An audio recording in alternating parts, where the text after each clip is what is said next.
আসসালামু আলাইকুম, সবাই কেমন আছেন? আজকে আমি একটি চমৎকার কৌশল শেখাবো, যেটি শিখলে আপনারা কখনোই পরীক্ষাতে ভুল করবেন না। আমাদের প্রায় প্রশ্ন আসে, এই দুটি প্রশ্ন আসে যে পরভীত আর পরভীত কোনটির অর্থ কী। তো প্রথমে আসি, এটি দ্বারা কী বোঝায় পরভীত।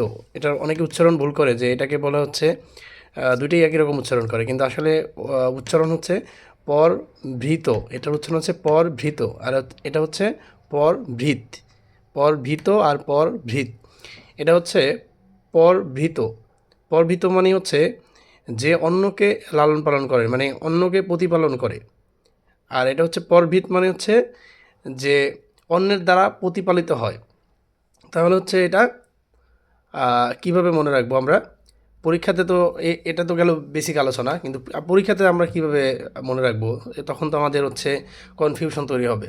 তো সেক্ষেত্রে একটা চমৎকার একটা আইডিয়া আছে, সেটা হচ্ছে এখানে একটু খেয়াল করে দেখেন যে পরভীত।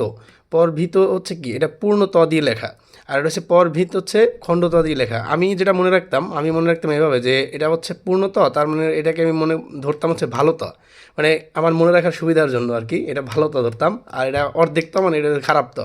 তো নর্মালি এই যে ভালো তো, মানে এখন বলেন এই যে কাক আর কোকিল, এখন কাকের কাক ভালো নাকি কোকিল ভালো, মানে হচ্ছে কণ্ঠের দিক থেকে যদি ধরি, তা আমরা সবাই নর্মালি কি কাকের চেয়ে কোকিলের বেশি পছন্দ করি, কোকিলের কণ্ঠ ভালো বা কোকিলের ভালো হিসেবে ধরি। তো কোকিল ভালো কাকের চেয়ে, তো ভালো তো এটা হচ্ছে পরভৃত, মানে হচ্ছে ত হচ্ছে পূর্ণত, এই জন্য ভালো তো। ভালো তো মানে কি, যেহেতু কোকিল ভালো, তার মানে এটা পরভৃত কী হবে, কোকিল। এটা হচ্ছে ভালো, কোকিল ভালো, এই জন্য ভালো তো। ভালো দিয়ে ত দিয়ে লিখবো হচ্ছে কোকিল। আর এই যে পরভীত, এটা হচ্ছে যে খারাপ ত, মানে খারাপ ত মানে হচ্ছে খণ্ড ত, খারাপ ত। তো এই জন্য হচ্ছে আমরা কী লিখবো মনে রাখার সুবিধার্থে, খারাপ যেহেতু, তার মানে এটা হচ্ছে কি কাক। কাক। এখন এইটা যদি আপনারা মনে রাখেন যে হচ্ছে ভালো ত হচ্ছে দিয়ে লিখলে হচ্ছে কোকিল ভালো, ভালো ত। আর খারাপ ত দিয়ে লিখবো হচ্ছে কাক খারাপ, এই জন্য খারাপ। এখন আপনারা বলেন এটা কখনোই আপনাদের কি আর ভুল হবে?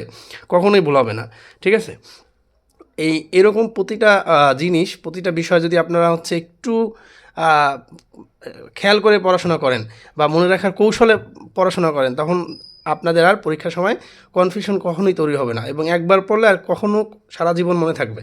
তো সেক্ষেত্রে এইভাবে প্রতিটা জিনিস কৌশলে পড়াশোনা করবেন। তো সবাই ভালো থাকবেন। আসসালামু আলাইকুম।